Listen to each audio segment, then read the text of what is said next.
Hello.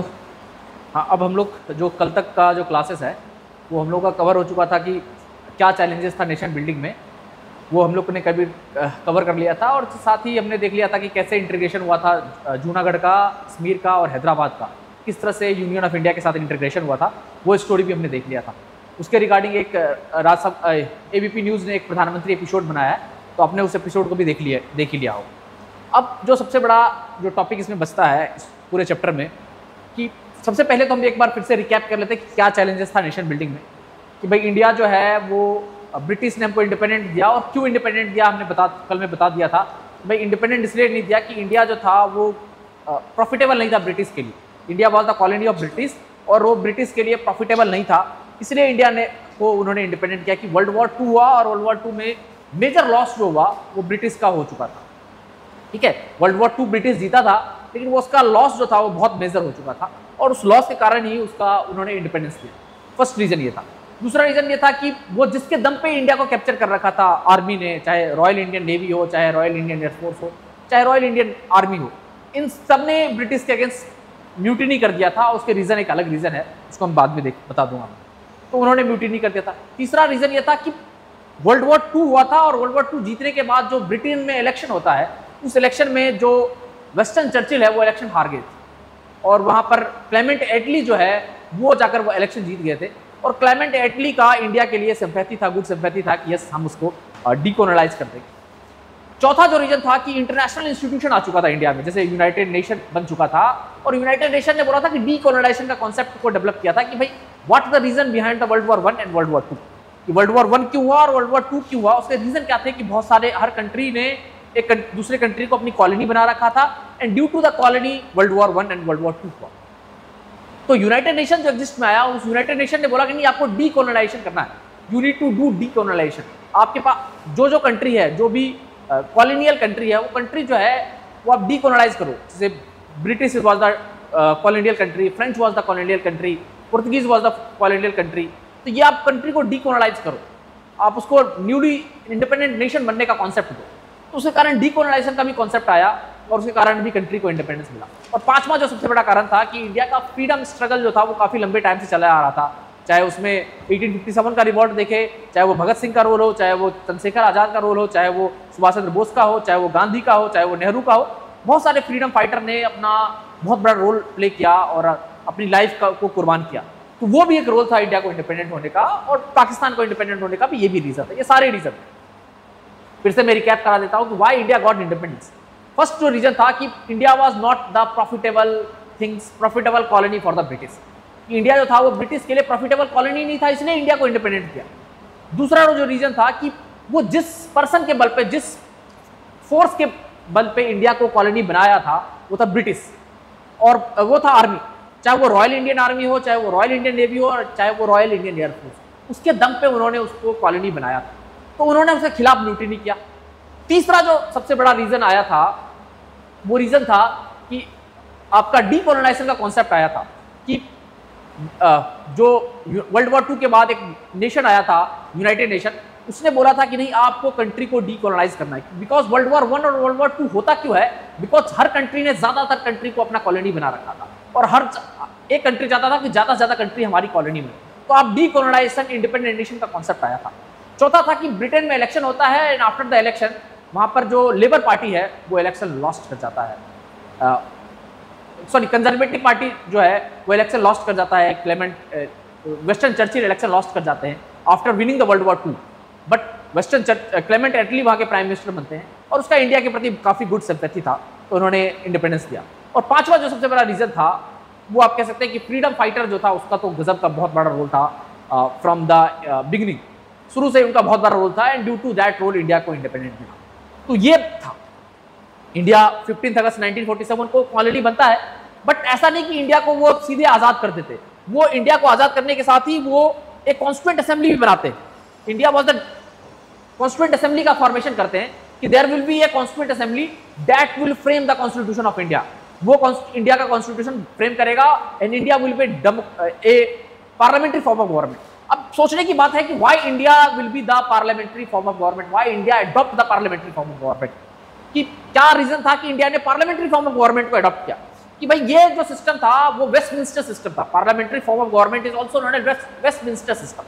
अब Westminster system जो था उसमें कहीं ना कहीं ब्रिटेन की कॉलोनी, ब्रिटेन था, वेस्टमिंस्टर सिस्टम में ब्रिटेन था, और ब्रिटेन से हमने इनहेरिटेड किया था, तो हमने पार्लियामेंट्री फॉर्म ऑफ गवर्नमेंट को एस्टैब्लिश किया। तो कॉन्स्टिट्यूएंट असेंबली बनता है 9 दिसंबर 1946 को कॉन्स्टिट्यूएंट असेंबली बनता है under the cabinet mission plan. अब इस कॉन्स्टिट्यूएंट असेंबली को देखेंगे तो 9 दिसंबर को टेम्परेरी प्रेसिडेंट बनते हैं सच्चिदानंद सिन्हा, 11 दिसंबर को आपका राजेंद्र प्रसाद परमानेंट प्रेसिडेंट बनते हैं आपके कॉन्स्टिट्यूएंट असेंबली।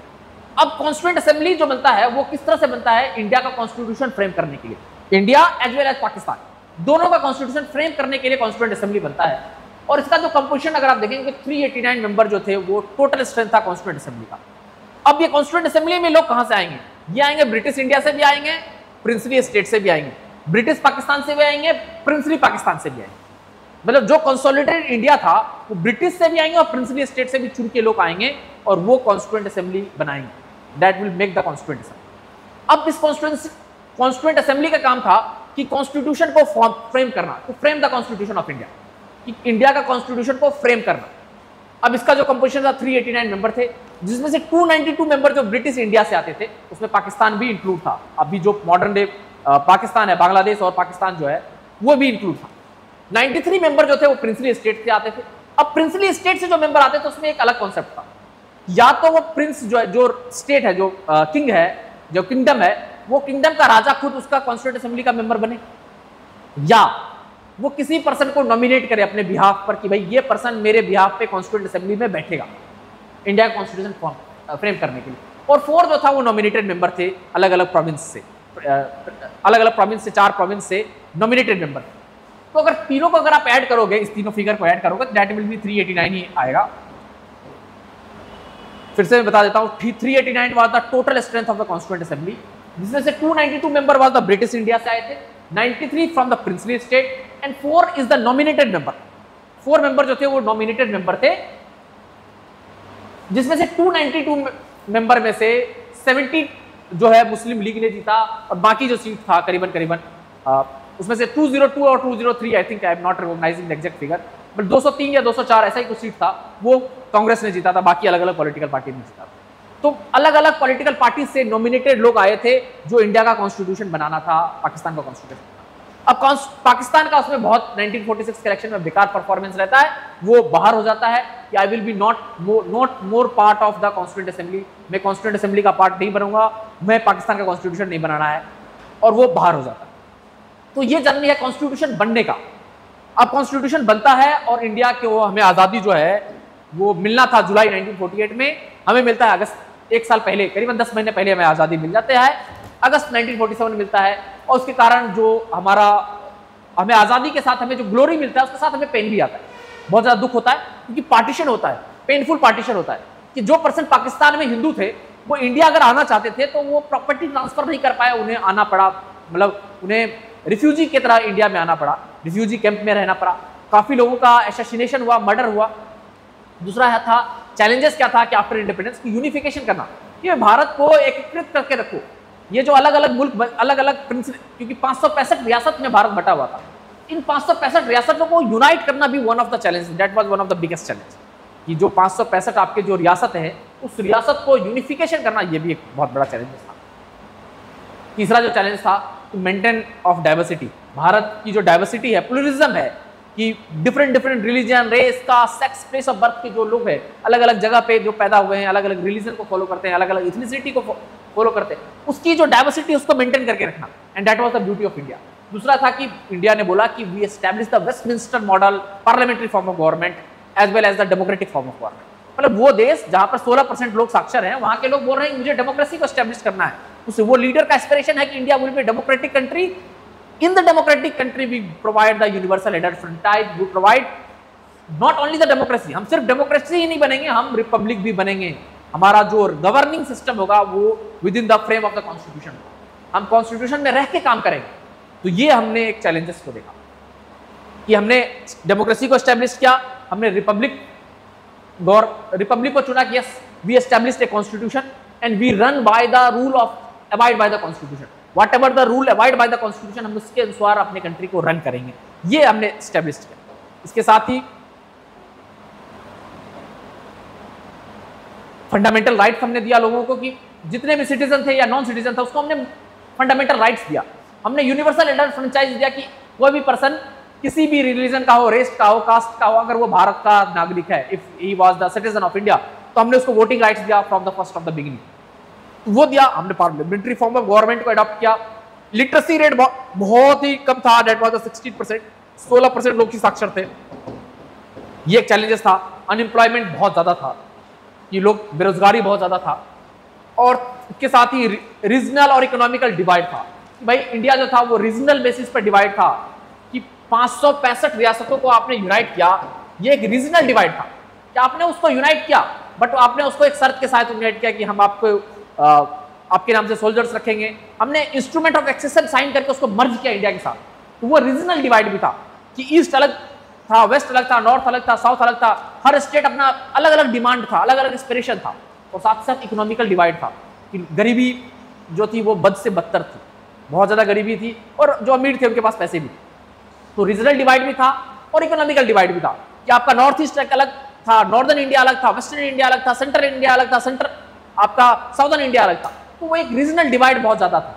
और रीजनल डिवाइड के पास रीजनल एस्पिरेशन था कि एक हमें इंडिपेंडेंस चाहिए, उसका एक एस्पिरेशन था। और साथ ही साथ हमने कॉन्स्टिट्यूशन में जो स्पिरिट मेंटेन किया था, ये मेंटेन इक्वालिटी। हम इक्वालिटी मेंटेन करके रखेंगे, साथ ही साथ जो डिप्रेस्ड क्लास है, जो marginal section, unmarginal section of the society है, उसको हम अपलिफ्ट करने का काम करेंगे। तो ये हमारा जो एस्पिरेशन था उसको भी फुलफिल करना हमारी ड्यूटीज थी। अब ये काम तो हमने किया, बट इतना करने से काम नहीं चला। हमने आजाद हुए, जो 1947 में जो गवर्नमेंट थी वो 52 तक वो गवर्नमेंट चला। That government was the interim government. उसके प्राइम मिनिस्टर नेहरू बने। Nehru was the prime minister in the interim government. अब 52 में इलेक्शन हुआ, फर्स्ट जनरल इलेक्शन। कांग्रेस का बहुत गजब का परफॉर्मेंस रहा, और उस परफॉर्मेंस के बीच में यहां पर डिमांड उठने लगा कि हमने 565 रियासतों को जो यूनाइट किया था, वो 565 रियासत जो थे,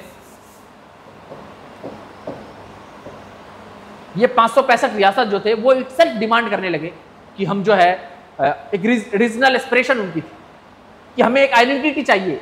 अब इस आइडेंटिटी के लिए हमने 4 पार्ट में उन सारे स्टेट को डिवाइड किया। एक फर्स्ट मिला फॉर्मर ब्रिटिश प्रोविंस। ये ब्रिटिश प्रोविंस कौन कौन से थे?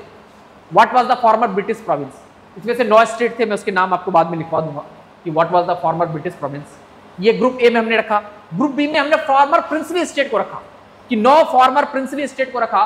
दैट वाज द 9 स्टेट ऐसे थे जिसको ग्रुप बी में रखा। तीसरा जो हमने ग्रुप दिया, ये जो पार्ट सी था, farmer princely state and province. Farmer जो प्रिंसली स्टेट थे और प्रोविंस था, उसको हमने पार्ट सी में रखा। और पार्ट डी में हमने यूनियन टेरिटरी को रखा, और उसमें अंडमान एंड निकोबार एक ही था उस टाइम। तो ऐसे करके हमने 9, 9, 18, 10, 28, 29 स्टेट उसमें हमने कंसिडर किया।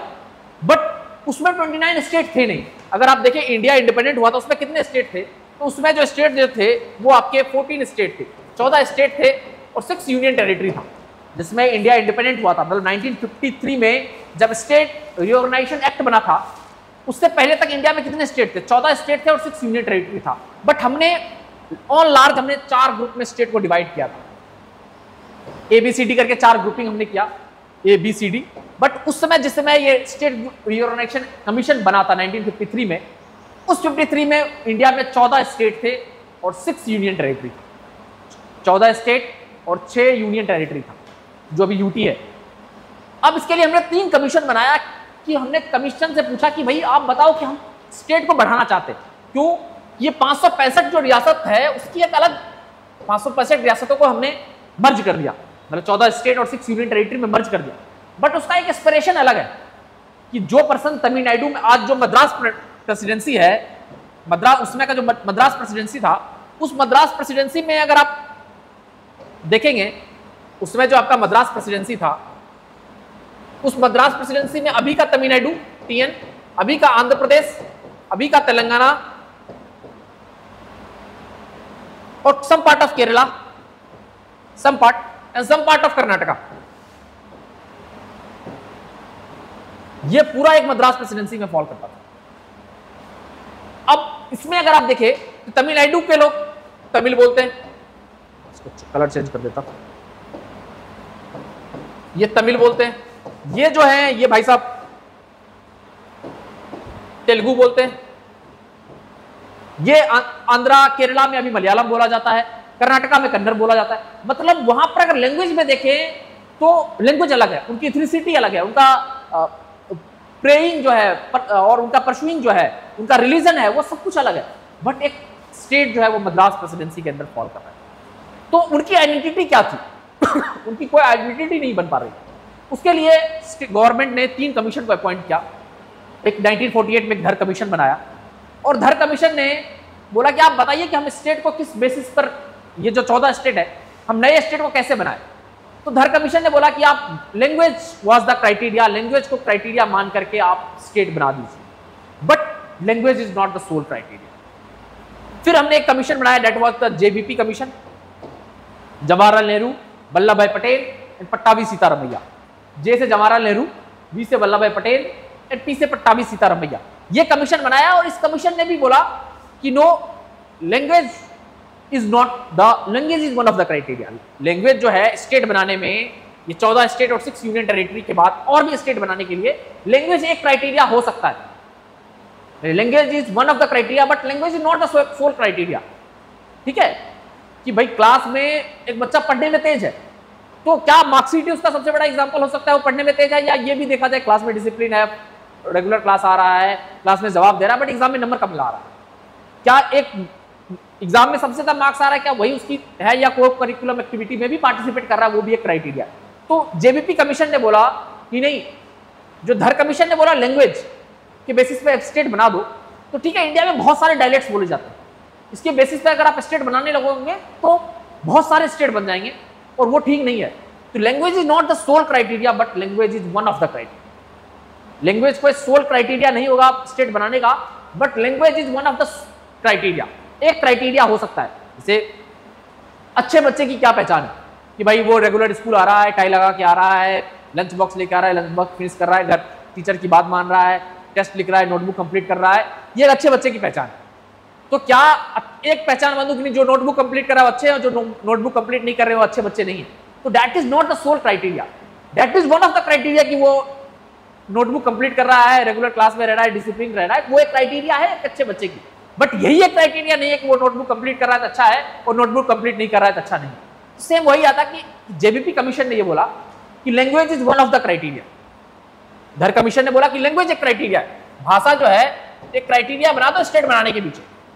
बट जेबीपी कमीशन ने बोला कि नहीं, language is one of the criteria but language is not the sole criteria for the formation of state. फिर एक और स्टेट आता है that commission, that commission is called state reorganisation commission.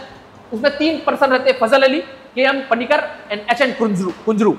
ये 3 कमीशन रहते हैं और ये 3 कमीशन जो है, ये 3 कमीशन बताते हैं कि आप जो है Fazal Ali, K M. Panikkar and H N. Kunzru, ये 3 कमीशन रहते हैं और 3 कमीशन बोलते हैं कि नहीं, language is not the sole criteria for the formation of state. Language is one of the criteria for the formation of state and there are so many criteria for the formation of state. और ऐसे करके उस समय 14 state and 6 union territory था और इसके बाद state reorganisation act पास होता है और उसके बाद जो सबसे पहला स्टेट आपका बनता है, जो सबसे पहला स्टेट आपका बनता है वो मद्रास स्टेट से, आपका जो मद्रास था उससे आंध्र प्रदेश बनता है। ये आंध्र प्रदेश आपका स्टेट बनता है and that was the for the Telugu speaking people. ये तेलुगु भाषा बोलने वाले लोगों के लिए बनता है क्योंकि वहां के गांधीयन फ्रीडम फाइटर थे whose name was Potti Sriramulu. उन्होंने फास्ट अप टू डेथ किया था कि भाई मैं गांधी को फॉलो करते थे। उन्होंने बोला कि अगर, क्योंकि कारण क्या था, वो फास्ट अप टू डेथ क्यों किया, व्हाई? भाई मद्रास प्रेसिडेंसी में ज्यादातर जो है वो तमिल बोलने वाले लोग हैं, तमिल भाषा बोलते हैं, बट वहां पर तेलुगु बोलने वाले भी लोग हैं, कन्नड़ बोलने वाले भी हैं, मलयालम बोलने वाले भी हैं और अलग अलग डायलेक्ट्स बोलने वाले लोग हैं। बट पहचान क्या है? Madras is for the Madrasi people, for the Telugu Tamil speaking people. But वहां तेलुगु की क्या आइडेंटिटी है, उसकी आइडेंटिटी नहीं रह पा रही। उन्होंने अपनी आइडेंटिटी के लिए बोला कि नहीं, जो तेलुगु बोलते हैं उनके लिए एक सेपरेट स्टेट बनाया जाए, दैट इज आंध्र प्रदेश। और वो सबसे पहला जो स्टेट बनता है 1956 में, आई थिंक 1 नवंबर को बनता है, 1 नवंबर ही रहता है, दैट वाज 1 नवंबर ही रहता है आई थिंक। 1956 में जो सबसे पहला स्टेट बनता है दैट वाज द आंध्र प्रदेश। आंध्र प्रदेश का फॉर्मेशन होता है on the basis of language और लैंग्वेज के बेसिस से सबसे पहला जो स्टेट बनता है डेट वाज द आंध्र प्रदेश। ठीक है, अब इस तरह से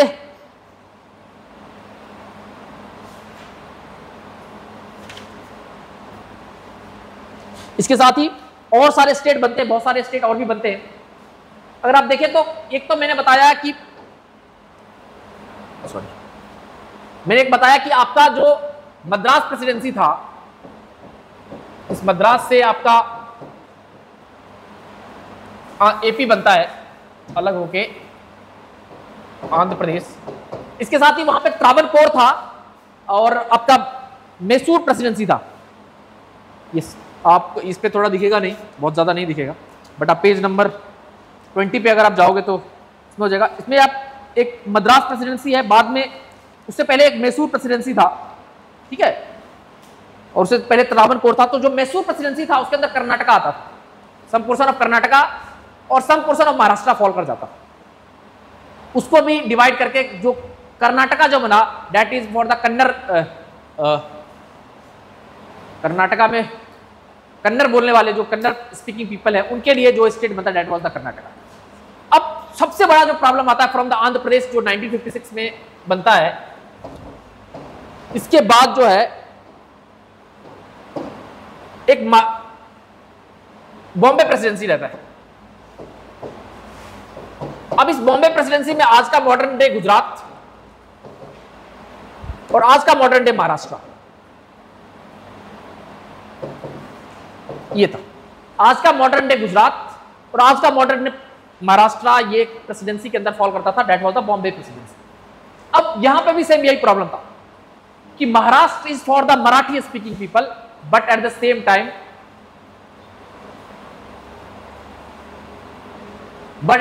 टाइम सब पीपल, गुजरात में जो पीपल थे वो गुजराती बोलते थे,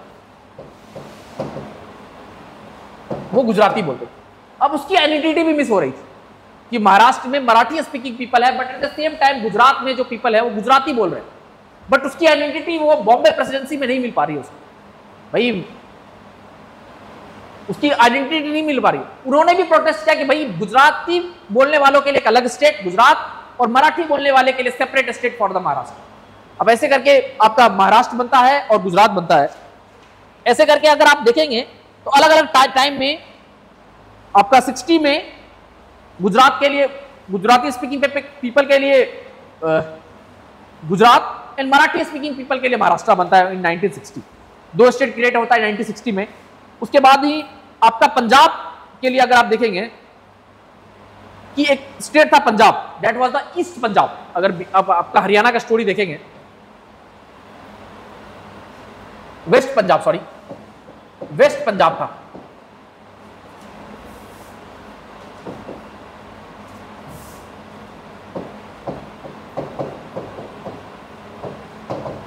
वेस्ट पंजाब था। अब इस वेस्ट पंजाब में अगर आप देखेंगे कि what was in west Punjab में देखेंगे, क्योंकि ईस्ट पंजाब जो था पाकिस्तान को था, वेस्ट पंजाब हमारा। अब इस वेस्ट पंजाब में जो स्टेट था अभी का मॉडर्न डे हरियाणा,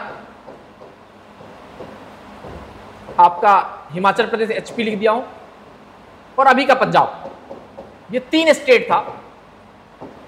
बट यहां पर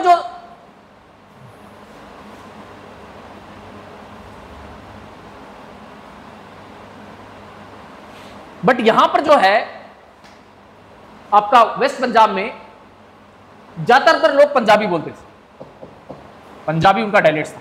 बट यहां पर हिंदी स्पीकिंग पीपल भी थे, आपके इन दोनों हार्टलैंड में हिंदी स्पीकिंग पीपल भी थे। अब उसकी आइडेंटिटी नहीं हो पा रही थी, जो हिंदी स्पीकिंग पीपल थे उसकी आइडेंटिटी यहां नहीं मिल पा रही थी। हरियाणा में जो हिंदी स्पीकिंग पीपल थे उसकी आइडेंटिटी नहीं थी वो पंजाबी कम्युनिटी के साथ, वो पगड़ी पहनने वाले सरदार जी के साथ ये हिंदी स्पीकिंग पीपल मैच नहीं कर पाते। उन्होंने सेपरेट डिमांड किया कि हमारे लिए एक separate state for the Hindi heartland, और उसके लिए हरियाणा बनता है। सेम हिमाचल प्रदेश जो है बाद में पहले तो यूटी बनता है, फिर 1966 में स्टेट बनता है हरियाणा। 1 नवंबर 1956 को हरियाणा भी बन जाता है। जिस दिन आंध्र प्रदेश बनता है सेम डे हरियाणा भी बनता है। इसके बाद ही आगे जाकर के आपका 1972 में आपका मेघालय बनता है, वो असम से बनता है। असम से एक अलग स्टेट बनता है, असम ही था, नॉर्थ ईस्ट में एक ही स्टेट था उस टाइम में। यहाँ का सेंसर कुछ गड़बड़, यहाँ पे असम था, असम से 1972 में एक स्टेट बनता है, डेट वाज द मेघालय। ये मेघालय स्टेट बनता है। फिर आगे जाके मणिपुर त्रिपुरा सेपरेट स्टेट बनता है। मणिपुर एंड त्रिपुरा एक सेपरेट स्टेट बनता है। और अरुणाचल प्रदेश जो है ये 1987 में, मैं एपी लिख दिया हूं that you understand, Arunachal Pradesh not the Andhra Pradesh. In 1987 में बट नागालैंड जो है वो इंडिया के साथ मर्ज होता है 1963 में, डेट वाज द नागालैंड। वो इंडिया का पार्ट था, वो नागा एकॉर्ड साइन हुआ था और एकॉर्ड के साथ ही वो इंडिया का पार्ट बनता है। तो अगर आप देखेंगे स्टेट बनाने की कहानी देखेंगे तो सबसे पहला 1 नवंबर को 1953 को, sorry I think 1 November 1953 was the for the Tamil Nadu, for the Andhra Pradesh, I think 1953।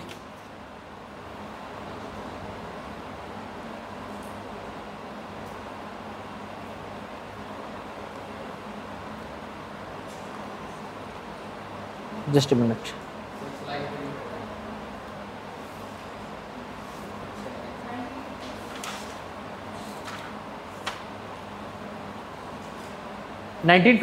Andhra Pradesh का फॉर्मेशन 56 फर्स्ट 53 में 56 में फर्स्ट नवंबर ही था उस दिन ही। उसी दिन आपका जो स्टेट बनता है हरियाणा भी बनता है फॉर द पंजाब, ठीक है। फिर बाद में 60 में जाकर के आपका, मैं फिर से एक बार सिंक्रोनाइज कर देता हूं, ऐड कर देता हूं स्लाइड 9 आपका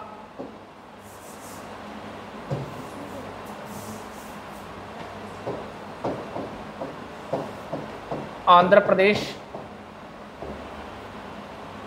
और 1952 में आंध्र प्रदेश 1 नवंबर,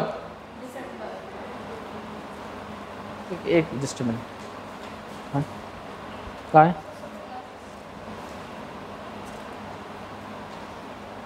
ओके 1952 में आंध्र प्रदेश बनता है, बट उसके बाद 1956 में 1 नवंबर को आपका हरियाणा बनता है। उसके बाद आपका जो स्टेट बनता है that was the Gujarat and Maharashtra.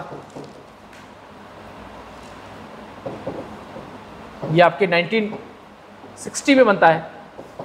फिर 66 में आपका जो स्टेट बनता है that was the HP Himachal Pradesh. फिर जाकर के आपका जो स्टेट बनता है वो मणिपुर, आई थिंक 72 में आपका मेघालय असम से बनता है।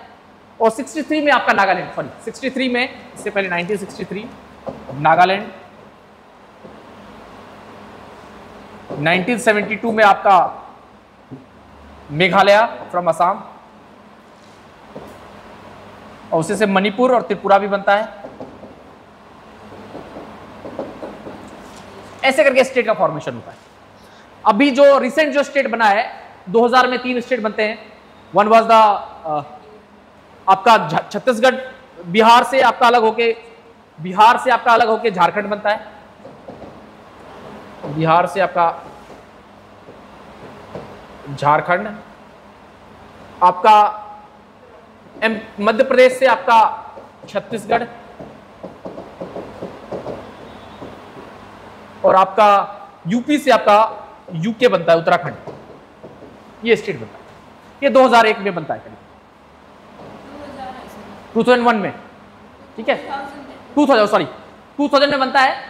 2 स्टेट एक दिन बनता है। आई थिंक 6 नवंबर को एक स्टेट बनता है, as per I am not recognize it totally.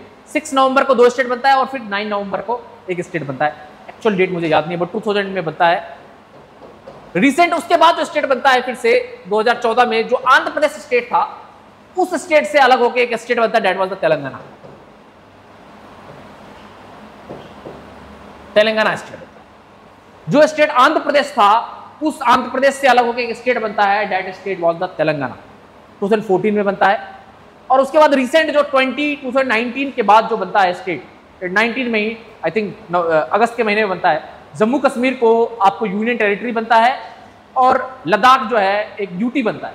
Sorry, Jammu Kashmir union territory with legislature बनता है Jammu Kashmir with union, Jammu Kashmir as a union territory with legislature and at the same time Ladakh union territory without legislature. ठीक है, clear है भाई। अभी जो 2019 में बनता है, जम्मू कश्मीर एक स्टेट बनता है, एक यूनियन टेरिटरी बनता है विथ लेजिस्लेचर।